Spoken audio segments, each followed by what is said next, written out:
More US based ఈ learning platform. మీరు కూడా స్లాట్ బుక్ చేసుకోవాలంటే ఈ నెంబర్కి కాల్ చేయండి. హలో సుధీర్ గారు. నమస్కారం అండి. నమస్తే సార్. పిల్లల్లో మనం చూస్తా అండి, చాలామందిలో ఒకలాంటి మైండ్ సెట్ కనుకుంటే లైఫ్ నిజంగా డెవలప్ అవుతుంది అనేటువంటిది మనం చూస్తూ ఉంటాము. మీరు కాంపిటేటివ్ ఫీల్డ్లో చాలామంది స్టూడెంట్స్ని ట్రైన్ చేస్తూ ఉంటారు కాబట్టి ఇన్స్టిట్యూట్ నుంచి చాలామంది స్టూడెంట్స్ ట్రైన్ అయ్యి గవర్నమెంట్ జాబ్ తెచ్చుకొని బయటకు వచ్చినటువంటి వాళ్ళు చాలామంది ఉన్నారు కాబట్టి అడుగుతున్నాను, ఏ మైండ్ సెట్ ఉంటే పిల్లాడు ఎక్కువగా సక్సెస్ అవ్వడానికి అవకాశం ఉంటుందంటారు? సో ఏ మైండ్ సెట్ ఉంటే సక్సెస్ అవ్వాలి అనేది తెలియాలి అని అంటే ఫస్ట్ అసలు జనరల్గా ఎటువంటి మైండ్ సెట్స్ ఉంటాయి మేము రోజు చూస్తూ ఉంటాం కాబట్టి వాటిని జనరలైజ్ చేసి మాట్లాడుతున్నాను. అయితే ఫస్ట్ నేను నార్మల్ పబ్లిక్లో ఎలా ఉంటుంది మనలాగా, తర్వాత స్టూడెంట్గా ఉన్నప్పుడు కూడా కాంపిటేటివ్ ఎగ్జామ్స్కి ప్రిపేర్ అవుతున్నప్పుడు స్పెషల్గా వాళ్ళ మైండ్ సెట్ ఎట్లా ఉంటుంది ఇది డిస్కస్ చేసి తర్వాత కంక్లూజన్కి వస్తే బాగుంటుందండి. Okay okay. జనరల్ పబ్లిక్లో 3 రకాలు జనరల్ మేము అబ్జర్వ్ చేసింది, అంటే ఇదంతా మా ఎక్స్పీరియన్స్ తోటి అబ్జర్వేషన్ తోటి చెప్తున్నది. ఫస్ట్ది తక్కువ ఆలోచిస్తూ ఉంటారు, స్మాల్ మైండ్ సెట్. అంటే దాన్ని తెలుగులో మనం కుంచితత్వం అంటాం. ఆలోచన తక్కువ ఉంటుంది, రిస్క్ తీసుకోవటానికి అస్సలు ఇష్టపడరు, టార్గెట్స్ కూడా ఏమీ ఉండవు, లక్ష్యాలు భారీ లక్ష్యాలు కానీ అసలు లక్ష్యం అంటూ కూడా ఏమి ఉండదు. ఉన్నాము, రోజుకు 3 పూటలు తింటున్నాము, 3 పూటలకు కావాల్సింది ఉంది, నడుస్తుంది బండి, ఇంతే. నడుస్తుంది కాబట్టి దీన్ని మరీ మనం వెళ్ళి ఎట్లా అంటే వీళ్ళు పరిగెత్తి పాలు తాగటం కంటే నిలబడి నీళ్ళు తాగటం బెస్ట్, ఈ టైప్లో ఉంటారు. చాలా చాలా తక్కువ ఆలోచిస్తారు, టార్గెట్స్ ఏమి ఉండవు, లక్ష్యాలు ఏమీ ఉండవు. నెగిటివ్ మైండ్ సెట్ కూడా ఎక్కువ ఉంటుంది. ఎందుకు అట్లా ఉంటుందంటే వాళ్ళు ఏదైనా స్టార్ట్ చేసి మనం ఏదైనా చేస్తే ఫెయిల్ అవుతామేమో అనే భయం, కష్టపడితే ఇంత కష్టం చేసిన తర్వాత రిజల్ట్ రాకపోతే మన కష్టం అంతా వేస్ట్ అయిపోతుంది కదా అనే భయం, ఇట్లాంటి మైండ్ సెట్ ఉంటుంది జనరల్గా. సో నెగిటివ్ ఫీలింగ్ ఎక్కువ ఉంటుంది వాళ్ళల్లో. రెండోది మీడియం లెవెల్, మిడిల్ సెట్ అనమాట, middle mind set. Middle mind సెట్లో ఏంటి అని అంటే కాంబినేషన్ ఉంటుంది, యావరేజ్. వాళ్ళది ఎలా ఉంటుంది అని అంటే మనం పుట్టాము, మనం ఏదో ఒకటి కొంచెం కష్టపడ్డాము అని అంటే కొద్దిగా ఏదైనా సాధించవచ్చు మనం. టార్గెట్స్ ఉంటాయి వాళ్ళకి, టార్గెట్స్ ఉంటాయి కానీ మరీ హై లెవెల్ టార్గెట్స్ అనేవి ఏమీ ఉండవు. ఒక 2 స్టెప్స్ లైఫ్లో ఎదగటానికి కావలసినటువంటి లక్ష్యాలను మాత్రమే పెట్టుకుంటారు, కష్టపడతారు కాకపోతే హై లెవెల్ థింకింగ్ ఉండదు వాళ్ళలో. కొంచెం కష్టపడతారు, వీళ్ళల్లో కూడా అప్పుడప్పుడు నెగిటివ్ ఫీలింగ్స్ వస్తాయి. అంటే రిస్క్ టేకింగ్ ఎక్కడైతే ఇన్వాల్వ్ అయి ఉంటుందో టూ మచ్ రిస్క్ తీసుకోవడానికి ఇష్టపడరు వాళ్ళు. వాళ్ళ ఎబిలిటీకి సంబంధించి కొంత కష్టపడి కొంత సక్సెస్ చూస్తారు. ఇది మిడిల్ మైండ్ సెట్ లెవెల్. రెండోది high mind set. So next third mind set, ఇది గ్రేట్ మైండ్ సెట్ అనమాట. వీళ్ళది ఎలా ఉంటుంది అని అంటే మనం పుట్టాము అని అంటే మన వల్ల మన ఫ్యామిలీకి మంచి జరగాలి, ఫ్యామిలీ స్ట్రక్చర్లో మన పేరు అనేది నిలిచిపోవాలి. లైక్ ధీరుభాయ్ అంబానీ గారు కానివ్వండి, ఒక్క పర్సన్ వల్ల ఫ్యామిలీ అంతా సెట్ అయిపోయింది. సో ఇది గ్రేట్ మైండ్ సెట్. అలా ఉంటారండి. ధీరుభాయ్ అంబానీ గారు అనేది ఫేమస్ అయ్యారు కాబట్టి, వరల్డ్ పాపులర్ కాబట్టి నేను ఎగ్జాంపుల్గా తీసుకున్నా. అలాంటిది ఖచ్చితంగా మీరు ఆలోచించుకోండి, మీ ఊర్లో కూడా ఒక పర్సన్ ఉంటారు, మా ఊర్లో కూడా ఒక పర్సన్ ఉంటారు, లేదా మన సర్కిల్లో మీకు తెలిసిన వాళ్ళలోనో నాకు తెలిసిన వాళ్ళనో ఒక పర్సన్ ఉంటారు. వాళ్ళ థాట్స్ అనేవి గ్రేట్ థాట్స్ ఉంటాయి. వాళ్ళ మైండ్ సెట్ ఎట్లా ఉంటుంది అని అంటే రిస్క్ ఎక్కువ తీసుకుంటారు, వాళ్ళ విజువలైజేషన్ కూడా చాలా ఎక్కువ ఉంటుంది, ఫ్యామిలీని ఇంకొక లెవెల్లోకి తీసుకెళ్ళిపోవాలని చూస్తారు.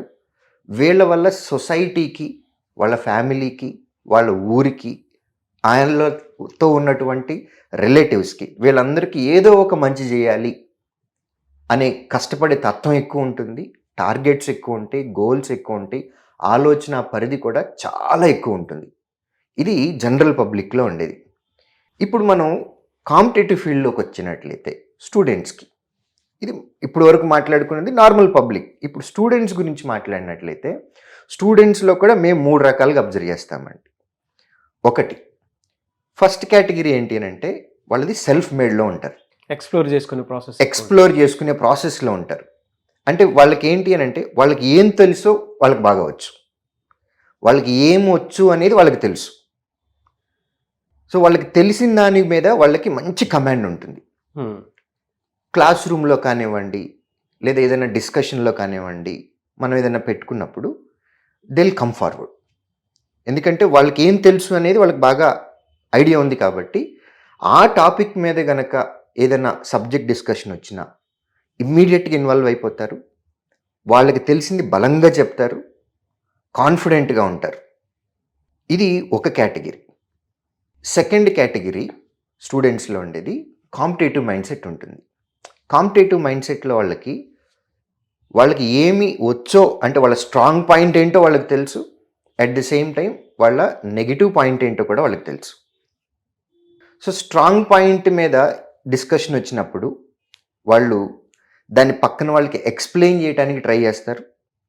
అట్ ది సేమ్ టైం వాళ్ళు దేనిలో అయితే వీక్గా ఉన్నారో అది తెలుసుకోవటానికి కూడా ఇష్టపడతారు, నేర్చుకోవడానికి కూడా ఎక్కువ ఇంట్రెస్ట్, నేర్చుకోవటానికి కూడా ఇష్టపడతారు. ఎందుకంటే తగ్గకూడదు. ఎస్, హెల్దీ కాంపిటీషన్ మాత్రం డెఫినెట్గా కరెక్ట్, ఛాలెంజ్ ఫేస్ చేయాలి అనే మోడ్లో. సో ఇందులో ఫస్ట్ కేటగిరీలో మాట్లాడుకున్నప్పుడు వాళ్ళు ఎట్లా ఉంటారు అని అంటే వాళ్ళకి తెలిసిన దాన్ని పక్కన వాళ్ళకి చెప్పటానికి ఇష్టపడతారు. ఎందుకంటే వాళ్ళకి స్ట్రాంగ్గా ఉన్నది ఏరియా అనేది వాళ్ళకి తెలుసు. ఎక్స్ప్లోర్ చేసుకోవటానికి, వాళ్ళని వాళ్ళు ప్రొజెక్ట్ చేసుకోవటానికి, అంటే ఒక గ్రూప్లో ఉన్నప్పుడు ఈ గ్రూప్లో నాకు ఎక్కువ నాలెడ్జ్ ఉంది అని చెప్పటానికి వాళ్ళు ఇష్టపడతారు. బట్ రిసీవింగ్లో అంటే వాళ్ళకి తెలియని కాన్సెప్ట్ ఏదైనా నేర్చుకోవాలి అని అంటే కొంచెం రిజిడ్నెస్ వస్తుంది. సెకండ్ పాయింట్ పీపుల్ ఎవరైతే ఉన్నారో కాంపిటేటివ్ ఫీల్డ్లో ఉండేటువంటిది కాంపిటేటివ్ మైండ్ సెట్ వాళ్ళు ఏంటి అని అంటే వాళ్ళకి తెలిసింది బలంగా చెప్తారు, తెలియంది నేర్చుకోవటానికి కూడా ఇష్టపడతారు. ఇది రెండో కేటగిరీ. మూడో కేటగిరీలో సోషల్ మైండ్ సెట్ లాగా ఉంటుంది వాళ్ళది. సోషల్ మైండ్ సెట్ అంటే ఏంటంటే గ్రూప్ ఆఫ్ పీపుల్లో ఉన్నప్పుడు డిస్కషన్స్లో ఎక్కువ పార్టిసిపేట్ చేస్తారు, ఫ్రెండ్ సర్కిల్ గ్రూప్ లాగా ఫామ్ అవుతారు, గ్రూప్ స్టడీస్ ఎంకరేజ్ చేసుకుంటూ ఉంటారు, వాళ్ళకి తెలిసింది పక్కన వాళ్ళకి ఎక్స్ప్లెయిన్ చేయడానికి ట్రై చేస్తారు. ఇన్ కేస్ దానిలో కనుక ఏదైనా మిస్టేక్ ఉన్నట్లయితే ఇమీడియట్గా కరెక్ట్ చేసుకుంటారు. ఆ యాక్సెప్టెన్సీ అనేది అందరిలో ఉండదండి. అవును, ఎందుకంటే ఈగో గ్రూప్ ఆఫ్ పీపుల్ కూడా కలవాలన్నా కూడా కష్టమే, అక్కడ కలిస్తే దాని లెవెల్ వేరే ఉంటుంది. లైక్ మైండెడ్ పీపుల్ అని అంటాం. ఈ లైక్ మైండెడ్ పీపుల్ కనుక ఒక గ్రూప్లో ఉంటే వాళ్ళకి తెలిసింది పక్కన వాళ్ళకి ఎక్స్ప్లెయిన్ చేస్తూ వాళ్ళ సబ్జెక్ట్ని డెవలప్ చేసుకుంటారు.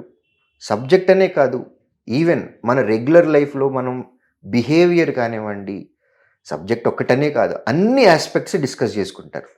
వీళ్ళేంటి అని అంటే అకాడమిక్స్ ఒక్కటే కాకుండా మిగిలిన వాటి మీద కూడా ఇంట్రెస్ట్ ఉంటుంది. ఒక గ్రూప్గా ఫామ్ అవుతారు, లైక్ మైండెడ్ పీపుల్ ఉంటారు, అన్నీ డిస్కస్ చేసుకుంటారు, పర్సనల్స్ దగ్గర నుంచి మొత్తం డిస్కస్ చేసుకుంటారు. ఇలా వాళ్ళని వాళ్ళు ఇంప్రూవ్ చేసుకుంటూ పక్కన వాళ్ళని ఇంప్రూవ్ చేస్తూ యాజ్ ఎ గ్రూప్గా డెవలప్ అవడానికి ట్రై చేస్తారు. ఈ గ్రూప్ ఆఫ్ పీపుల్ ఎవరైతే ఉంటారో వీళ్ళల్లో ఎక్కడో ఒక చోట కొంత మిస్ అవుతూ ఉంటుంది.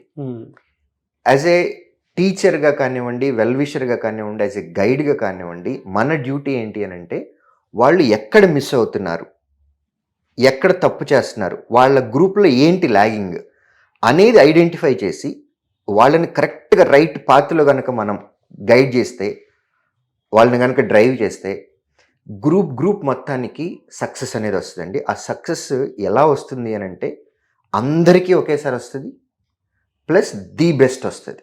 ఎలా సార్ అదే? నేను ఒక చిన్న ఎగ్జాంపుల్ తోటి ఒక ఎక్స్పెరిమెంట్ లాగా చేస్తాను.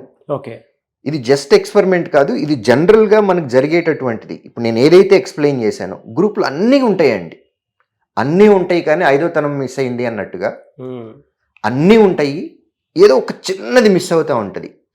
ఒక్క ఐడియా, ఒక్క థాట్ ప్రాసెస్, మీరు దీన్ని ఇలా కూడా చేస్తే బాగుంటుంది అని ఒక గైడ్గా మనం ఒక్క చిన్న హెల్ప్ చేస్తే వాళ్ళకి గ్రూప్ మొత్తానికి కూడా షేప్ వచ్చేస్తుందండి.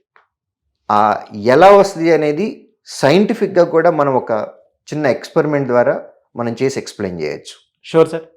నాగరాజ్ గారు, వీళ్ళందరూ స్టూడెంట్స్ అండి, వీళ్ళందరికీ కష్టపడే తత్వం ఉంది, లైఫ్లో ఒక పొజిషన్లోకి వెళ్ళాలి అనే లక్ష్యం ఉంది, అన్నీ చేస్తున్నారు, వాళ్ళకి ఏం కావాలో వాళ్ళకి ఐడియా ఉంది, టీం వర్క్ చేసే ఎబిలిటీ ఉంది, అన్నీ చేస్తున్నారు కానీ వాళ్ళు రీచ్ అవ్వాల్సిన పొజిషన్కి ఒక చిన్నది ఏదో మిస్ అవుతుంది. ఒక టీచర్గా, ఒక గైడ్గా మన డ్యూటీ ఏంటి అని అంటే వాళ్ళు రీచ్ అవ్వాల్సిన పొజిషన్కి వాళ్ళు ఏం మిస్ అవుతున్నారు, ఎక్కడ ల్యాగ్ అవుతున్నారు, దానికి రీచ్ అవ్వటానికి మన సైడ్ నుంచి మనం ఒక ఐడియా ఇవ్వాలి, ఓకే. ఒక సజెషన్ ఇవ్వాలి. ఆ ఐడియా నేను ఇచ్చాను అని అనుకుంటే వాళ్ళు కావాల్సినటువంటి పొజిషన్లోకి వాళ్ళు వెళ్ళిపోతారు. సో యాజ్ ఎ టీచర్గా ఇక్కడ ఉన్నటువంటి స్టూడెంట్స్ ఏదైతే మిస్ అవుతున్నారో వాళ్ళు కావాల్సిన పొజిషన్కి రీచ్ అవ్వటం కోసం ఆ ఐడియా ఒక్కటి చిన్న థాట్ ప్రాసెస్ చేంజ్ చేస్తున్నారు అంతే. స్టూడెంట్స్లో. వాళ్ళకు ఒక ఐడియా ఇస్తున్నాను, వాళ్ళ థాట్ ప్రాసెస్ చేంజ్ చేయడానికి ట్రై చేస్తున్నాను. వాళ్ళల్లో వాళ్ళే టీం వర్క్ చేసుకోవాలి, వాళ్ళకి కావాల్సిన పొజిషన్కి వాళ్ళు రీచ్ అవ్వాలి. చూడండి, ఒక్క ఐడియా మాత్రమే మనం ఇచ్చాము, టీం వర్క్ చేసుకుంటున్నారు, వాళ్ళకు వాళ్ళే హెల్ప్ చేసుకుంటున్నారు. మనం ఇచ్చిన ఒక్క చిన్న ఐడియా నుంచి వాళ్ళు రీచ్ అవ్వాల్సిన పొజిషన్కి వాళ్ళే రీచ్ అయిపోతున్నారు. స్టార్స్లా తయారవుతున్నారు సార్. ఫైనల్గా అందరూ కలిసి ఒక స్టార్ లాగా తయారవుతున్నారు.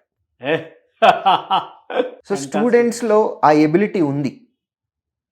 వీళ్ళు సక్సెస్ అవుతారు, వీళ్ళు సక్సెస్ అవరు అని అంటూ ఏమీ ఉండదండి. వాళ్ళకి కావలసినటువంటి క్వాలిటీ ఏంటి, వాళ్ళకి కావలసినటువంటి పొజిషన్ ఏంటి, వాళ్ళు ఏం రీచ్ అవ్వాలనుకుంటున్నారు, దానికి వాళ్ళు కష్టపడుతున్నారా, సబ్జెక్ట్ ఎప్పటికప్పుడు ఎన్హాన్స్ చేసుకుంటున్నారా, పర్సనాలిటీని మార్చుకుంటున్నారా, గ్రూప్గా చదువుకుంటున్నారా. గ్రూప్గా చదువుకున్నప్పుడు డెఫినెట్గా ఏదో ఒకటి మిస్ అవుతూ ఉంటుంది. ఒక గైడ్గా, ఒక టీచర్గా మనం ఐడెంటిఫై చేయాల్సినది. మీ ఇన్స్టిట్యూట్లో అది ఇస్తారు కాబట్టి. ఎస్, ఎందుకంటే వాళ్ళకు వాళ్ళు ఎక్కడ మిస్ అవుతున్నారు, దీన్నే మనం సెల్ఫ్ పోస్ట్ మార్టం అని అంటాం. చేసేది అందరం మనుషులు, అందరం తప్పులు చేస్తూనే ఉంటాము.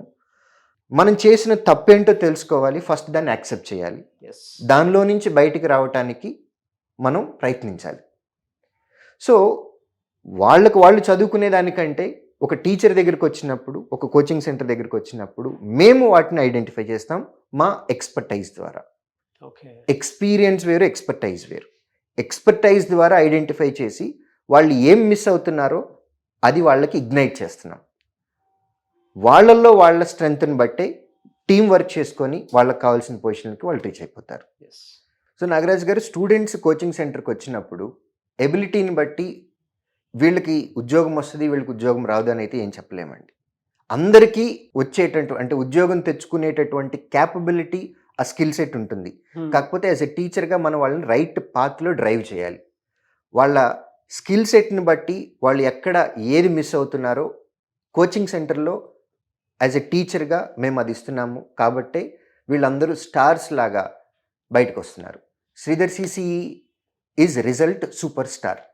ఎందుకంటే ఏపీ, తెలంగాణ, కర్ణాటకలో 50% and above jobs Sridhar CCE స్టూడెంట్సే ఉన్నారు.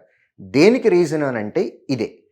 ఇంతకుముందు డిజార్డర్లో ఉన్నారు, సేమ్ గ్రూప్ ఆఫ్ పీపుల్ ఉన్నారు, ఒక ఆర్డర్ లేకుండా కష్టపడుతూ ఉన్నారు కానీ రిజల్ట్ రావట్లేదు. అవును, వాళ్ళకి ఒక ఐడియా మాత్రమే ఇచ్చాం. థాట్ ప్రాసెస్ చేంజ్ చేశారు. థాట్ ప్రాసెస్ చేంజ్ చేయటం వల్ల వాళ్ళు రీచ్ అవ్వాల్సిన పొజిషన్లోకి వాళ్ళు రీచ్ అయిపోయారు. కొంతమంది 3 నెలల్లో సక్సెస్ అవుతున్నారు, కొంతమంది 4 నెలల్లో సక్సెస్ అవుతున్నారు. డిపెండ్స్ అండి. బట్ లైక్ మైండెడ్ పీపుల్లో కష్టపడేటువంటి వాళ్ళు ఎవరైతే ఉంటారో వాళ్ళ దగ్గర కనుక ఒక చిన్న థాట్ ప్రాసెస్ చేంజ్ చేసినా ఆ రిజల్ట్ మీరు చూడగలుగుతున్నారు కాబట్టి అంత పెద్ద సక్సెస్ రేట్ ఉంది. ఎస్, లైక్ మైండెడ్ పీపుల్ ఉండాలి, పాజిటివ్ వైబ్రేషన్స్ ఉండాలి.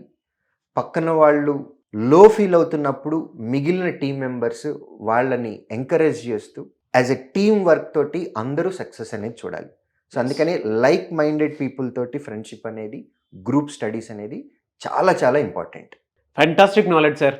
నిజంగా మీరు స్టూడెంట్స్లోనే సూపర్ స్టార్స్ని ఏ విధంగా తయారు చేస్తున్నారని చెప్పడానికి ఒక చిన్న థాట్ తోటి, మైండ్ సెట్ తోటి ఆ చేంజెస్ చూసి మేము రిజల్ట్ చూస్తున్నాము. అండ్ ఇవాళ ఎక్కువ సక్సెస్ రేట్ ఉండటానికి కారణం కూడా అదే అని చెప్పేసి చెప్పడానికి గ్రేట్ ఎక్స్పెరిమెంట్ని, గ్రేట్ నాలెడ్జ్ని మీరు మాకు ఇవ్వటం జరిగింది. నేవే సార్, ప్రతి ఇన్స్టిట్యూట్లో ఏ విధంగా ఉంటుందనే దాని మీద కంపేర్ చేసి చూస్తే ఇక్కడ మాత్రం ది బెస్ట్ రిజల్ట్ రావడానికి ఇదే అని చెప్పడానికి ది బెస్ట్ ఎగ్జాంపుల్ ఇది. మీరు మైండ్ సెట్కి సంబంధించినటువంటి వాటిల్లో చెప్పేటప్పుడు first 3 types of mind set చెప్పారు. Small mind set, average mind set, great mind set. Great mind సెట్లో ఎప్పుడూ కూడా మనం అవకాశాలు క్రియేట్ చేసేటువంటి వాళ్ళని చూస్తాం. ఆ అవకాశాలు క్రియేట్ చేసేదే శ్రీధర్ సిసి ఇన్స్టిట్యూట్ కాబట్టే. సో దాంతోపాటు కంపారిజన్కి వచ్చేటప్పటికి స్టూడెంట్ మైండ్ సెట్ ఏ విధంగా ఉంటుంది అని అంటే, ఇందాక మీరు చెప్పినట్లు 3 టైప్స్ ఆఫ్ మైండ్ సెట్. కొంతమంది సెల్ఫ్ ఎక్స్ప్లోరేషన్లో సెల్ఫ్ మేడ్ ఉంటారు, ఇంకొంతమంది కాంపిటేటివ్ మైండ్ సెట్తో వచ్చేటువంటి వాళ్ళు ఉంటారు. బట్ వాళ్ళల్లో ఎక్కువగా సక్సెస్ అయ్యేది సోషల్ మైండ్ సెట్. ఎలా అంటే లైక్ మైండెడ్ పీపుల్ అందరూ ఒక చోట కలిసి సక్సెస్ అవ్వాలి అనుకున్నప్పుడు ఓపెన్ డిస్కషన్ ఉంటుంది. ఆ ఓపెన్ డిస్కషన్లో మీలాంటి వాళ్ళ దగ్గరికి ఎప్పుడైతే పడతారో, కొంతమంది ఇన్స్టిట్యూట్ మానేసి హాస్టల్లోనే ఉండిపోతూ ఉంటారు. ఎందుకంటే ఆ ప్రాసెస్లో నేను చేసిన సందర్భాలు చాలా ఉన్నాయి కాబట్టి చెప్తున్నాను, నేను అనుభవంతో చెప్తున్నాను కాబట్టి. సో మీరు ఎప్పుడైతే ఒక చిన్న థాట్ ప్రాసెస్ని బెండ్ చేసి స్టార్ట్ చేశారో, అందరూ స్టార్స్లో ఇలా ఈక్వల్ రిజల్ట్ చూడటం జరిగింది. అందులో అదే కనిపిస్తుంది మనకు ఆ స్టార్లో కూడా. ఎస్, ఎనీవేస్ థ్యాంక్ యూ అండి, thank you so much Sudheer sir.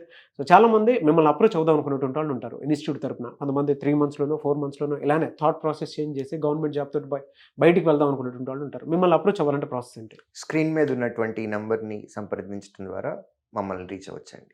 Thank you అండి, thank you so much Sudheer గారు. థ్యాంక్ యూ నాగరాజ్ గారు. సో చూసారు కదండి వీడియో. ఈ వీడియోపై మీ అభిప్రాయం కమెంట్ బాక్స్లో పోస్ట్ చేయండి. ముఖ్యంగా మీరు కనుక శ్రీధర్ సిసి ఇన్స్టిట్యూట్ని అప్రోచ్ అవ్వి మీకుండేటువంటి డ్రీమ్ గవర్నమెంట్ జాబ్ అనేది వితిన్ మంత్స్లో క్రాక్ చేయాలి అనుకుంటే స్క్రీన్ మీద మీకు కాంటాక్ట్ నెంబర్ కనిపిస్తుంది. ఆ ప్రాసెస్ అంతా కనుక్కొని జాయిన్ అవ్వాలి అనుకుంటే దానికి మీరు call or message or WhatsApp చేసి వెంటనే ఎన్రోల్ చేసుకోండి.